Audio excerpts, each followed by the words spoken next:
प्रसन्नता का केंद्र बिंदु है। जैसे रखे राम ताही विधि रहिए, जैसे राम जी रखे वैसे रहिए, जैसी प्रसन्नता में रखे वैसे रहने का प्रयास करिए। शंकर जी ने जैसा हमारा जीवन दिया है उसमें खुश रहिए। जैसी हमारी जिंदगी जी चल रही है उससे अच्छी कोई की जिंदगी नहीं हो सकती, उससे अच्छी कोई की जिंदगी नहीं हो सकती। आप जाई विधि राखे राम ताही विधि रहिए,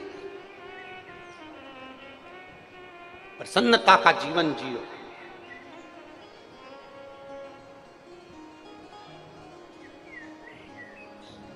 कौन दुखी नहीं संसार में? अरे बोलो तो जम के, ऐसा कोई बता दो जिसको दुख नहीं है। और जिसकी जिंदगी में दुख आया शंकर भगवान ने उसका दुख टाला। मेरे भगवान कृष्ण ने शंकर की आराधना करी है, शिव की आराधना करी है। मेरे राम जी ने लंका पर चढ़ाई करने से पहले शिव की आराधना करी है। ऐसा कोई बता दो जिसने शंकर की आराधना नहीं करी हो, शिव की आराधना नहीं करी हो। जितने देवता 33 कोटि देवी देवताओं का एक लेख उठा कर देखिए कि सबने शंकर की आराधना करी, शिव की आराधना के बिना रहे नहीं। अरे जिसके पास धन नहीं होता उससे पूछो।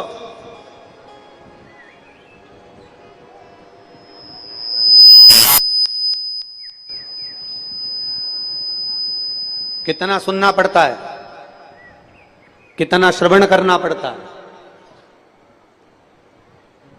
कोई नहीं गिनता, कोई।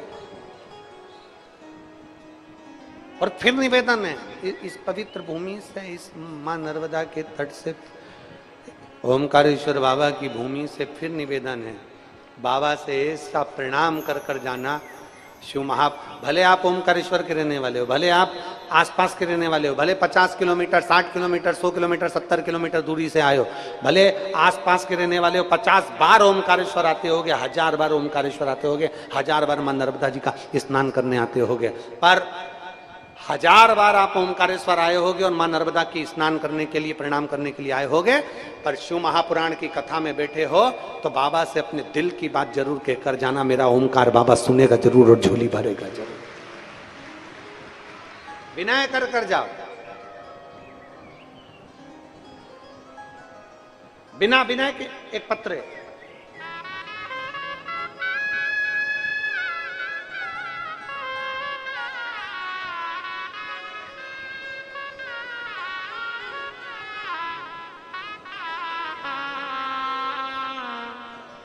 मैं बिहारी लाल दोगाया, गवल, तहसील सनावद, जिला खरगोन का निवासी हूँ। बिहारी लाल दोगाया, गवल, तहसील सनावद, जिला खरगोन का निवासी हूँ। कहीं बैठे हो तो हाथ हिलाइए। कहीं बैठे हैं हाथ हिलाइए एक बार। एलईडी पर दिखाओ, टीवी पर दिख नहीं रहे हैं क्या? थोड़ा सा सामने आओ। हाँ दिख गए, दिख गए। आ जाइए, आ जाओ, एक बेलपत्र ले जाना दादा, आ जाओ। मैं बिहारी लाल दोगाया, गवल, तहसील सनावद, जिला खरगोन का निवासी हूं।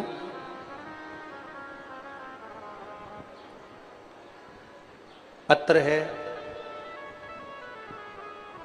और मुझे डॉक्टर ने कैंसर बताया था। उन्होंने तो लिखा है पर हम उसको वर्णन नहीं कर रहे। पत्र में उन्होंने वर्णन किया।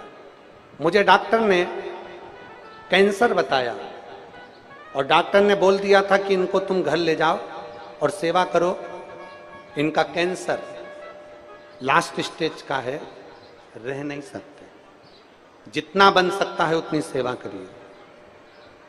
सन 2023 में जैसे ही कैंसर का सुना तो मेरे घर के लोग मुझे सीहोर ले गए और वहां ले जाकर हमने बाबा को जल चढ़ाया, कंकर शंकर की पूजन करी और एक रुद्राक्ष लेकर हम लोग आ गए। डॉक्टर ने कह दिया कि कैंसर लास्ट स्टेज का, इनको घर ले जाओ और सेवा करो। ये जितने दिन जिए बस सेवा ही है इनकी। थोड़े से महीने के ये मेहमान हैं, ये डॉक्टर कह दिए। बाबा हम जब से सीहोर से आए रुद्राक्ष लेकर शंकर के मंदिर जाना चालू कर दिया, शिव जी को जल चढ़ाना प्रारंभ कर दिया। श्री शिवाय नमस्तुभ्यम का मंत्र जपते रहे और बाबा को जल चढ़ाकर पीते रहे।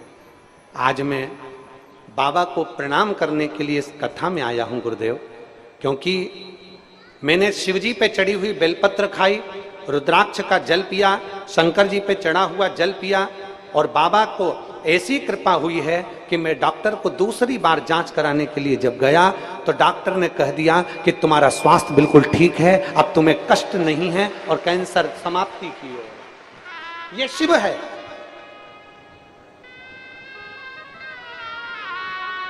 ये ओघड़दानी है गुरुदेव।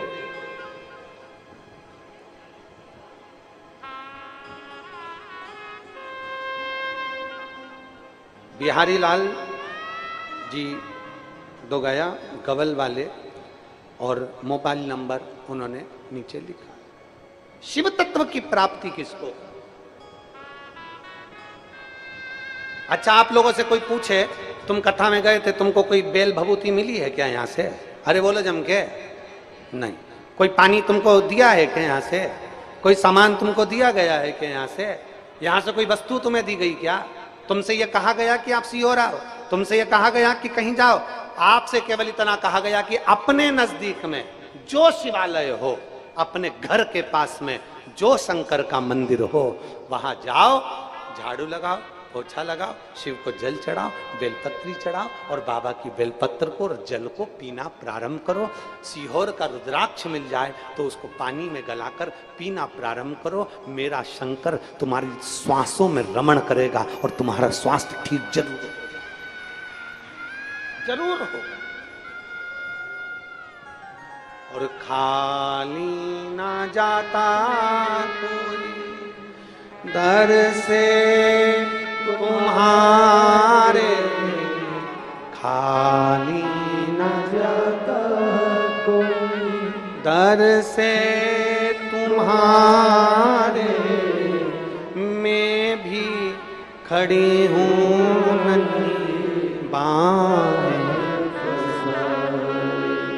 अपने हृदय से लगा लो,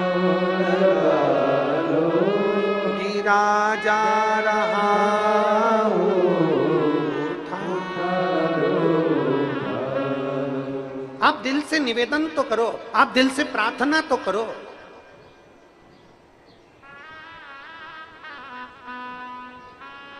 आप आए हो इतनी दूर से, बाबा से निवेदन तो कर देखो। अगर शंकर का जल चढ़ाने वाला व्यक्ति, शिव को नमन करने वाला, शंकर की बेलपत्र को पाने वाला, शंकर को जल चढ़ाने वाला अगर दुखी है तो तुमसे ज्यादा दुखी मेरा महादेव है।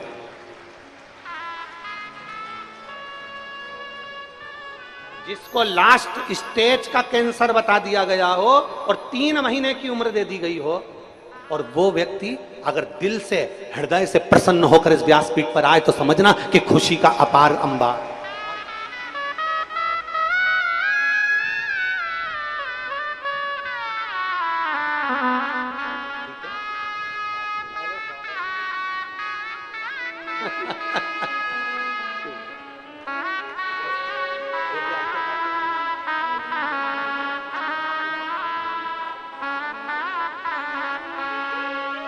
रिश्ता तेरा मेरा सबसे प्यारा, रिश्ता तेरा मेरा सबसे प्यारा, मैं मेरा बाबा, मैं हूँ तेरा लाला, मैं हूँ तेरा लाला, तू मेरा बाबा, मैं हूँ तेरा लाला, मैं हूँ तेरा लाला, तू मेरा बाबा, मैं हूँ तेरा लाला, मैं हूँ तेरा लाला। शिव ने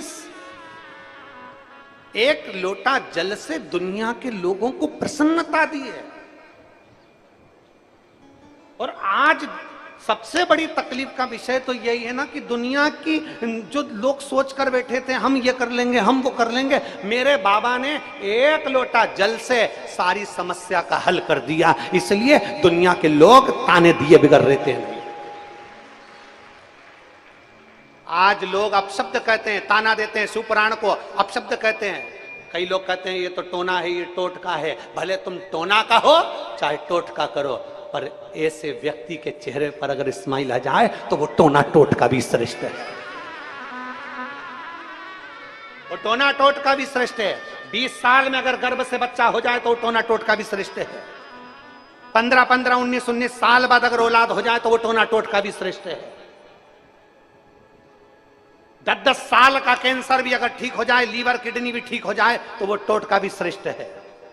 भले तुम अपशब्द कहो, ताना देते रहो, गाली देते रहो। आग लगे बस्ती में मस्ती में, क्या किसको रोई है, चादर तान के सोई है। शिव की भक्ति साधारण नहीं हो सकती।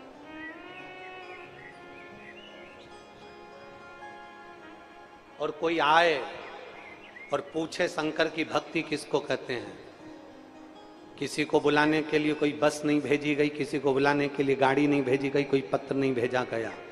एक बार जरा जाकर रोड का नजारा देखिए, मोरटक्का रोड का। पूरी रोड पर न टेंट है, और मैं कहूंगा अगर वहां आपका कैमरा, अगर वो उड़ने वाला कैमरा क्या बोलते हैं उसको, डोंट मोड, जो अगर बन सके तो उसका एक वीडियो बनाकर आस्था चैनल पर जरूर दिखाना, एक नजारा जरूर दिखाना। बड़े बड़े घर के लोग भी मेरे बाबा के चरणों में रोड पर बैठकर, कंकर संकर की भूमि पर अपने घर से दरी लाए, अपने घर से चादर लाए, अपने घर से छाता लाए, अपने घर से पानी की बोतल लाए और जमीन पर बैठे हैं। महाराज सीहोर वाला तो उनको दिख भी नहीं रहा, कहाँ कथा हो रही उनको ही नहीं मालूम है, पर रोड पर बैठकर भी भगवान शंकर की कथा में लीन है। मेरा बाबा खाली नहीं भेज सकता। यही विश्वास तो लोगों को खल रहा है, यही भरोसा तो लोगों को खल रहा है। ये दुनिया से देखा नहीं जाता। और हम तो बाबा के भरोसे चलते हैं, ये दुनिया वाले चलते हैं, हम तो बाबा के भरोसे चलते हैं। शिव के भरोसे पर एक आश्रित होकर, एक शरणागति लेकर आप चलिए।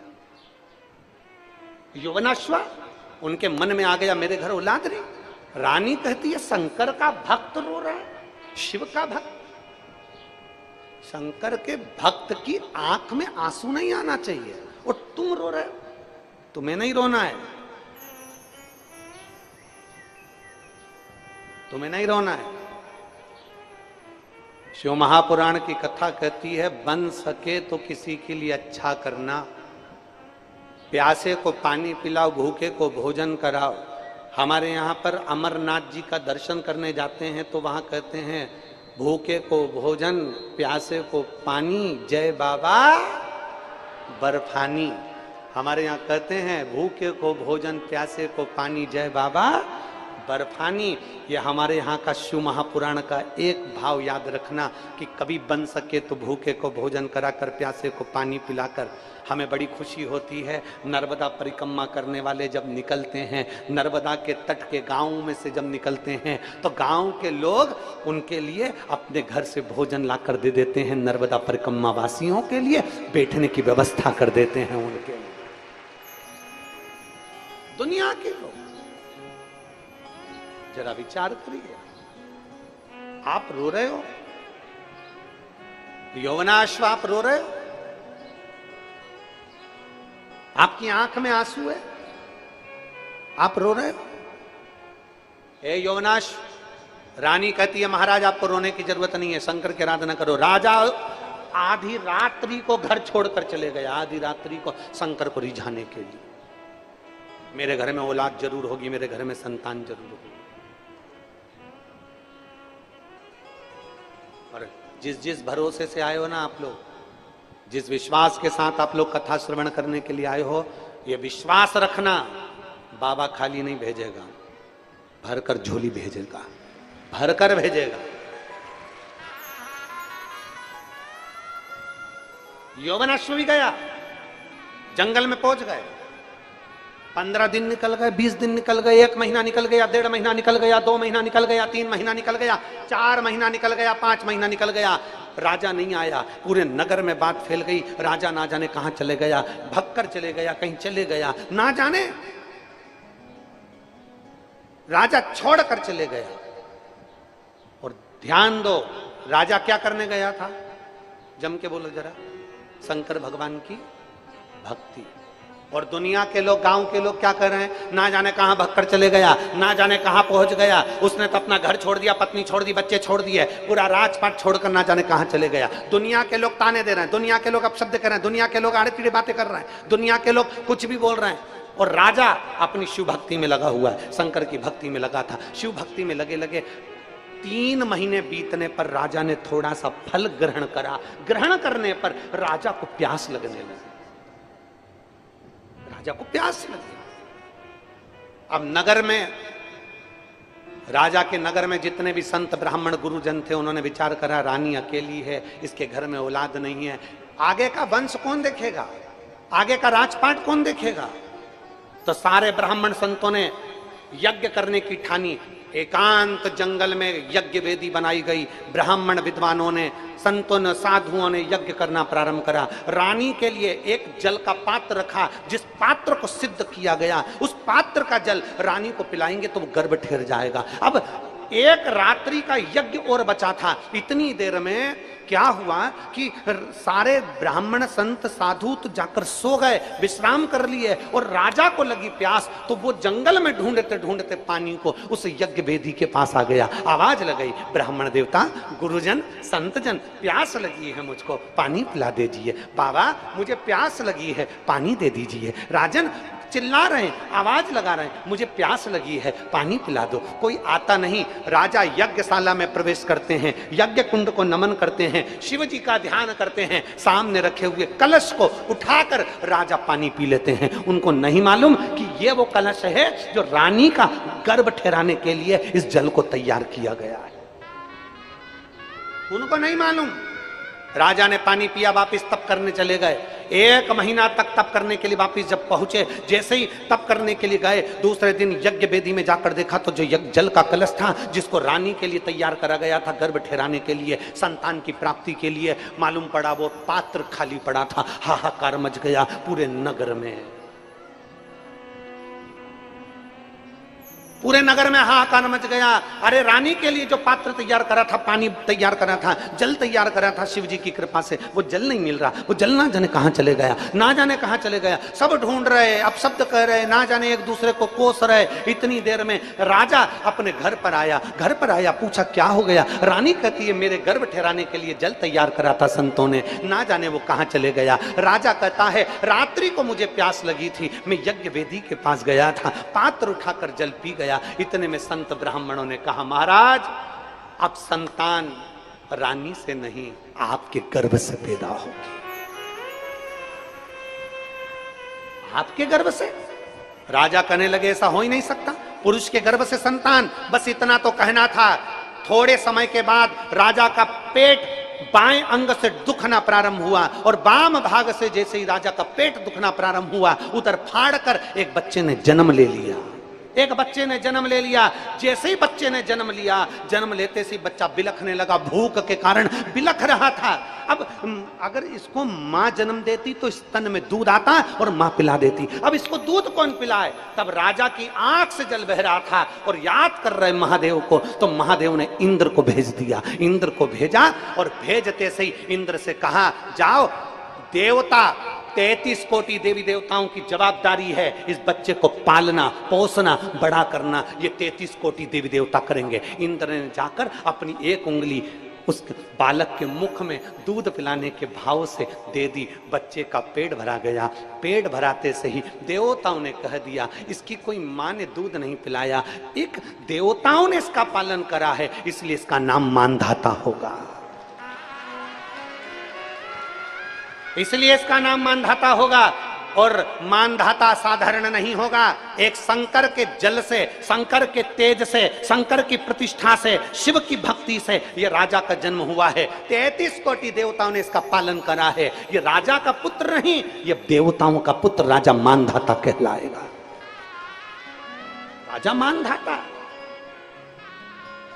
जिसको गोदी में खिलाने के लिए माता पार्वती जी आती थी, जिसको गोदी में खिलाने के लिए मां रेवा आती थी, जिसको गोदी में खिलाने के लिए देवियां लक्ष्मी, सरस्वती, ब्रह्माणी, इंद्राणी देवियां उसको गोदी में खिलाने के लिए आती थी, ऐसे राजा मानधाता थे। जब उनका राजपाट आया, समय की अवस्था ऐसी आ गई, पूरा राज्य जब संभाल लिया तो देवता प्रसन्न हो गए कि अब राजा मानधाता अपने राज्य को संभाल लेगा। पर राजा मानधाता को क्या मालूम था कि कुछ ऐसे भी थे कि जिनके भीतर राजा मानधाता का तेज बल देखकर ईर्ष्या जागृत हो गई।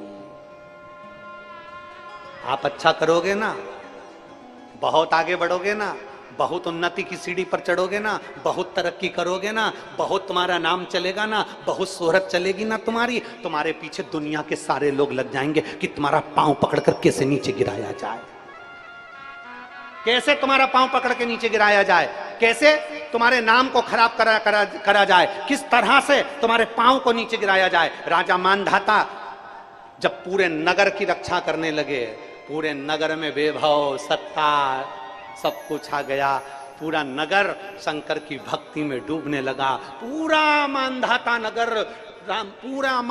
नगर शिव की भक्ति में डूबा हुआ था, पूरा मानधाता नगर। पर कुछ लोगों की मन में ईर्ष्या जागृत हो गई, शंकर की भक्ति में, शिव की भक्ति में, शंकर को जल चढ़ा रहे, शंकर का गुणगान कर रहे, शंकर का गुणगान। इतने में कुछ लोग जो जलने वाले, ईर्ष्या वाले थे, उन्होंने एक यज्ञ करा। यज्ञ कर कर देवताओं से वर मांगा कि एक वर हमको दे दो कि मानधाता की नगरी में पानी ना गिरे। मानधाता की नगरी में पानी नहीं गिरना चाहिए, मानधाता की नगरी में अन्न नहीं होना चाहिए, मानधाता की नगरी में कोई अन्न का भाग ना हो, मानधाता की नगरी में रहने वाला भूखा मरना चाहिए, ये वर दीजिए। देवता जरा विचार करिएगा। त्र्यंबकेश्वर की कथा सुनी आप लोगों ने? अरे जम के तो बोलो, सुनिए त्र्यंबकेश्वर की। त्र्यंबकेश्वर भगवान की कथा सुनी होगी तो उसमें आया होगा, गौतम ऋषि पर गौ हत्या का दोष लगाया। लगाने वाले कोई दूसरे नहीं थे, गौतम बाबा पर गौ हत्या का दोष लगाने वाले कोई दूसरे नहीं थे, वहीं के संत, साधु, ऋषिवर, ब्राह्मण जन, जिन्होंने गौ माता को, गणेश जी को गाय बनाया और गौतम ऋषि के आश्रम में भेज दिया, और गौतम ऋषि के आश्रम में भेजा और गौ माता को, गणेश जी को गाय बनाकर भेजकर कहा कि गणेश जी तुम्हें हम गाय बनाकर भेज रहे हैं और तुम्हें गौ माता बनकर गौतम ऋषि के आश्रम में मरना पड़ेगा, प्राण छोड़ना पड़ेगा। गणेश जी ने कहा ऐसा मत करो, क्यों ऐसा कर रहे हो, बस तुम्हें मरना है गौतम ऋषि के आश्रम में, तुम्हारे प्राण छूटना चाहिए गौतम ऋषि के आश्रम में। और गौतम बाबा के आश्रम में गणेश जी गाय बनकर गए और उनके प्राण छूटे। सारे लोगों ने हाहाकार मचा दिया, ये गौतम ऋषि तो ढोंगी है, इसने ऐसा कर दिया, गौ हत्या का दोष लगा दिया गौतम ऋषि पर। गौतम ऋषि भटकते रहे। तब उनकी धर्म पत्नी ने भगवान ब्रह्मा, विष्णु, महेश की आराधना करी। तब ब्रह्मा, विष्णु, महेश 3 शिवलिंग के रूप में प्रकट हो गए और नाम त्र्यंबकेश्वर पड़ गया। ईर्ष्या करने वाले किसी भी तरह का इल्जाम लगा सकते हैं, ईर्ष्या करने वाले, तुमसे नफरत करने वाले तुम्हारे ऊपर कोई भी इल्जाम लगा सकते हैं, कोई भी उंगली उठा सकते हैं, तैयारी रखिएगा। मानधाता की नगरी में पानी नहीं गिरना चाहिए, मानधाता की नगरी में अन्न नहीं होना चाहिए, मानधाता की नगरी में सब भूखे रहना चाहिए, मानधाता की नगरी में एक अन्न का भाग नहीं होना चाहिए, एक अन्न का भाग मानधाता की नगरी में नहीं होना चाहिए। यज्ञ करा, देवताओं को रिझा लिया, देवताओं को रिझाया तो गरुण वरुण सबको बुलाकर कह दिया मानधाता की नगरी में पानी ना गिरे, मानधाता की नगरी में अन्न ना हो, मानधाता की नगरी में सब अकाल पड़े, भूखा रहे, मानधाता की नगरी में सूखा पड़ने लगा, हाहाकार मचने लगी, सब जीव परेशान होने लगे। राजा मानधाता के पास गए, मानधाता ये नगर के लोग कहां जाएंगे,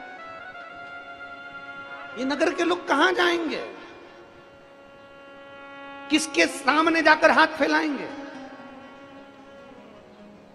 आप ही ना तारोगे तो कौन तारेगा मेरे महाकाल, आप ही अपने निगाहों से नहीं निहारोगे तो कौन निहारेगा मेरे काल अधिपति, कृपा करिएगा। कृपा करिए।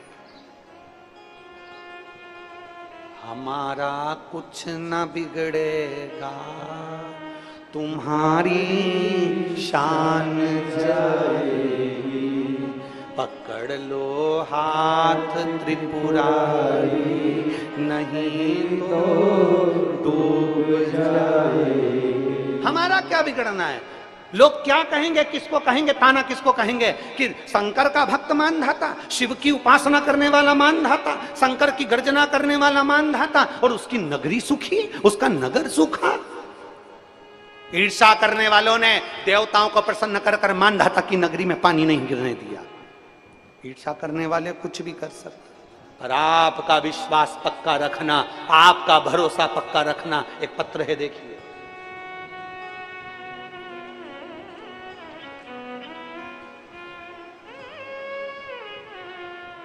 मेरा नाम कविता सुभाष पांड्या, मैं बांसवाड़ा राजस्थान की निवासी हूँ।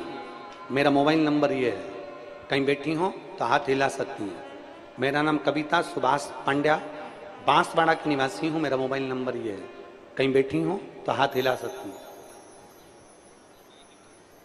एक लोटे जल का मैं क्या वर्णन करूं गुरुदेव।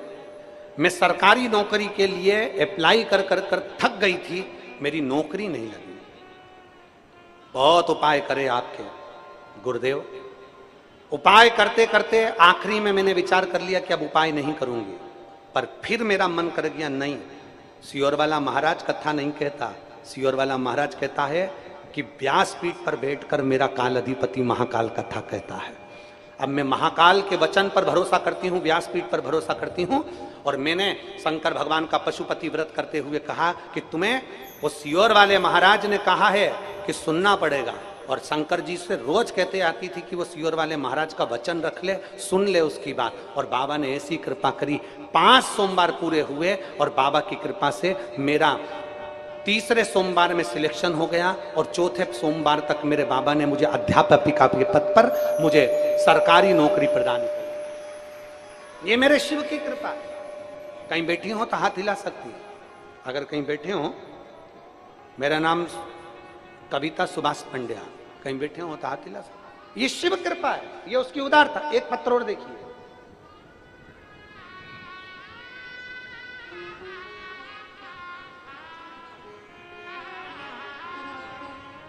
रीना पति मदन पाटिल, इंदौर की रहने वाली हूँ। मोबाइल आप लोग ये पत्र एलईडी पर पढ़ सकते हैं। मेरा मोबाइल नंबर ये है, कहीं बैठी हूँ मैं रीना पति मदन पाटिल, इंदौर की रहने वाली हूँ। कहीं बैठी हूँ तो हाथ हिला सकती हूँ। मैं रीना पति मदन पाटिल, इंदौर की रहने वाली हूँ। गुरुजी, मेरे भोले बाबा का मैं क्या गुणगान करूँ। मेरे पास बहुत बड़ी मुसीबत आ गई थी। मुझे महामारी में तकलीफ होने पर डॉक्टर को दिखाया तो उन्होंने मुझे सोनोग्राफी कराई तो उसमें अपेंडिक्स बता दिया, गांठ बताई। गांठ बताने के बाद में जब सीटी स्कैन वापस कराया गया, एमआरआई कराई गई तो उसमें मुझे कैंसर बता दिया गया। मुझे कैंसर बताया, हम सब घबरा गए। और मेरी बड़ी बहन ने कहा कि तू चिंता मत कर, कैंसर बताया है ना तो रोती क्यों है, चिंता क्यों करती है, बाबा पर भरोसा रख।